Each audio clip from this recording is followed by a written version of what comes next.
Yo les gars, c'est Coco Camjam, j'espère que vous allez bien. Moi écoutez, ça va extrêmement bien. Aujourd'hui une vidéo un peu intelligente, un peu réflexion, bref, pas du tout ce que je fais d'habitude, mais reste, je te promets que ça va être intéressant. De toute manière, tu as vu le titre de la vidéo, donc tu sais de quoi on va parler. Et puis comme ça, tu pourras sortir cette vidéo à tous les gens qui te disent que l'équitation n'est pas un sport, donc ne t'en fais pas, j'ai pris un malin plaisir à démonter cette idée reçue. Ouais, je pense qu'on peut dire que je me suis pris pour Max Bird. Combien de fois nous, cavaliers, avons entendu que l'équitation n'est pas un sport, qu'il suffisait d'être assis sur le cheval et que le cheval faisait tout, ou tout un tas d'autres conneries de genre, hein, bien entendu. Moi, personnellement, je ne compte même plus. Donc aujourd'hui, je vous propose d'étudier notre sport, tout ça pour savoir si l'équitation est bien et oui ou non un sport. Et tout cela, bien entendu, selon la définition même du mot sport. Donc, eh bien écoutez, on y va, on lâche l'intro et puis c'est parti.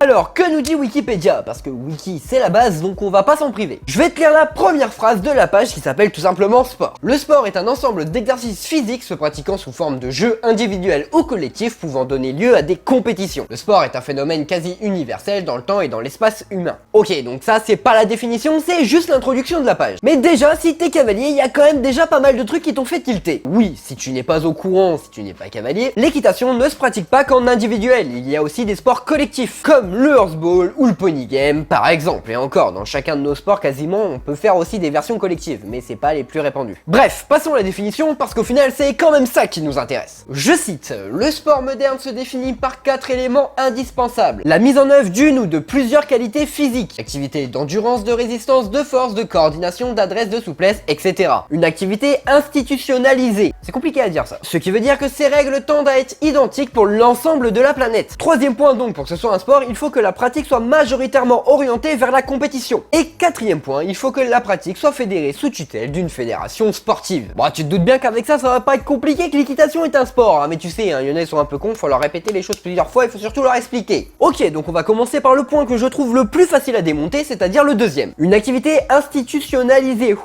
C'est vraiment compliqué à dire. C'est-à-dire que les règles sont à peu près les mêmes pour toute la planète. Eh bien, la réponse est oui. L'équitation, bien sûr, colle totalement à ce point. En effet, depuis sa création en 1921, la FEI, Fédération Équestre Internationale, oui c'est ce logo là, tu devrais le connaître si tu regardes un petit peu des grands prix ou ce genre de choses. Donc la FEI dicte les règles de l'équitation, toutes disciplines confondues, soit le dressage, le saut d'obstacle, le concours complet, l'attelage, l'endurance, la voltige, le reining, le paradressage, le para-attelage de haut niveau. Et devine quoi? Eh bah qu'importe ta discipline, on a exactement les mêmes règles qu'à haut niveau, à quelques nuances près, parce que justement, on n'est pas à haut niveau. Et comme le dit la définition, ces règles tendent à être identiques pour l'ensemble de la planète, c'est pas sont identiques, c'est tendent, donc ils se ressemblent. Je te prends comme ça l'exemple du CSO, que tu fasses une barre à Tokyo, à Paris ou à New York, c'est 4 points. Ah oui, au fait, la FEI est reconnue par le CIO, Comité International Olympique.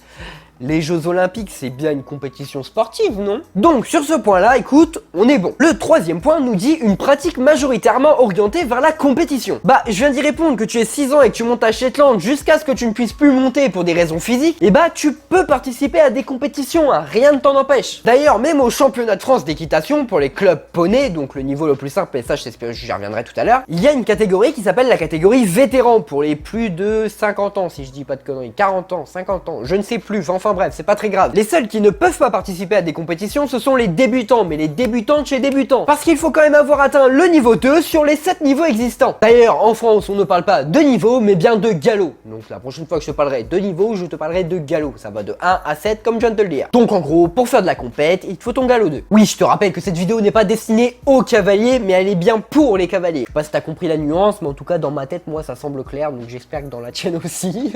Donc oui, on peut totalement considérer que l'équitation est un sport majoritairement orienté vers la compétition. Après, bien sûr, t'es pas obligé d'en faire, hein, mais ça c'est comme dans tous les sports. Mais à titre personnel, je trouve que rien que le fait d'avoir des galops, rien que le fait d'avoir des niveaux montre que l'équitation a un attrait pour la compétition. Ce sont les galops qui vont t'ouvrir les portes des différentes épreuves. Donc ça pour moi c'est vraiment un avis personnel, mais pour moi les galops n'ont que pour simple et unique but la compétition. Parce que oui, certes, le galop va valider ton niveau à un instant T, mais à quoi bon valider officiellement ton niveau à cheval si c'est pas pour participer à des événements officiels, donc des concours officiels, parce que c'est quasiment les seuls événements officiels que organise la fédération, et encore, c'est pas vraiment eux qui les organisent. Mais bon, ça après c'est que mon point de vue, hein. C'est d'ailleurs pour ça que moi je me suis arrêté au 4, parce que le 4 tu peux monter jusqu'à la club 1, donc c'est déjà pas mal. Bon bref, revenons à nos moutons. Pour info, il y a eu 27 652 épreuves Club Poney en 2018. Les épreuves Club Poney, qu'est-ce que c'est? Si tu n'es pas au courant, ce sont tout simplement les épreuves qui sont accessibles à tous, sauf aux débutants, que je t'ai dit tout à l'heure, hein. Voilà, faut avoir le galop 2, bon bref, ça t'as compris. Point numéro 4, une pratique fédérée sous tutelle d'une fédération. Bah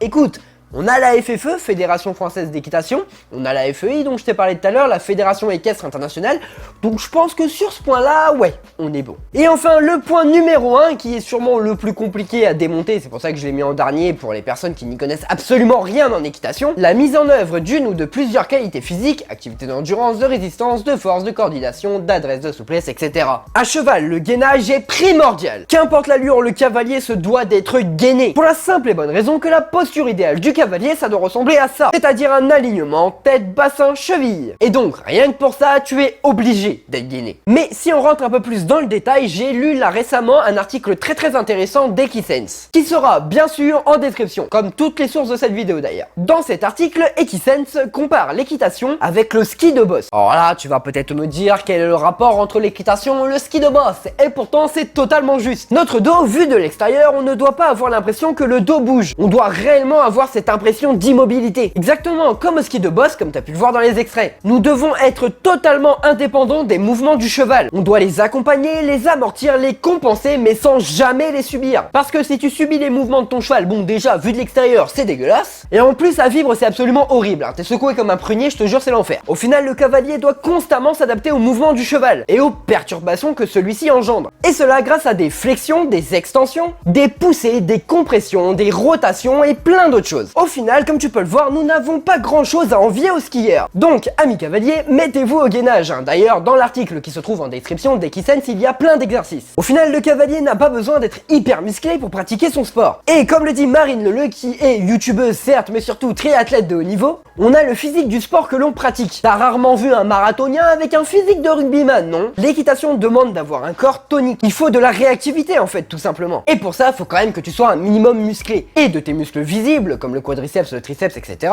Mais surtout de tes muscles profonds. C'est vrai que j'ai pas forcé plus que ça sur le dos, et pourtant le dos est l'un des éléments essentiels en équitation. D'ailleurs, il te suffira d'aller tester l'équitation juste une fois, de faire un peu de trop, et tu verras que t'auras le dos en compote. Pourquoi? Bah parce que t'as pas l'habitude de ce genre d'effort. Autrement dit, l'équitation est un sport complet. Donc revenons au point de départ. Le premier des 4 points qui fait que l'on peut considérer une pratique comme un sport, c'est la mise en œuvre d'une ou plusieurs qualités physiques, activités d'endurance, de résistance, de force, de coordination, d'adresse et de souplesse, etc. Je t'en ai cité que quelques-unes, mais je peux te dire mon ami que là, sur toutes celles que je t'ai citées, ils sont tous applicable à l'équitation. De plus, le Conseil européen donne sa propre définition du mot sport, dans le document qui s'appelle la Charte européenne du sport. Et sa définition, c'est la suivante. On entend par sport toute forme d'activité physique qui, à travers une pratique organisée ou non, ont pour objectif l'expression ou l'amélioration des conditions physiques et psychiques, le développement des relations sociales ou l'obtention de résultats en compétition de tout niveau. Après tout ce que je viens de te dire là, je peux donc t'affirmer que oui, l'équitation est bel et bien un sport. Maintenant, tu peux envoyer cette vidéo à toutes les personnes qui te rabâchent le contraire. Vas-y, fais-toi plaisir. Bref, si cette vidéo t'a plu, tu peux passer sur mon Utip. Utip, c'est le moyen de m'aider financièrement totalement gratuitement pour toi, alors n'hésite pas à aller faire un petit tour. Je te rappelle que tout cet argent va servir à financer ma future caméra, donc eh bien si tu peux m'aider un petit peu en regardant quelques publicités, ça me ferait extrêmement plaisir. Tu peux bien sûr me lâcher un petit sabot bleu si cette vidéo t'a plu, t'abonner et activer la cloche pour être sûr de ne manquer aucune de mes prochaines vidéos.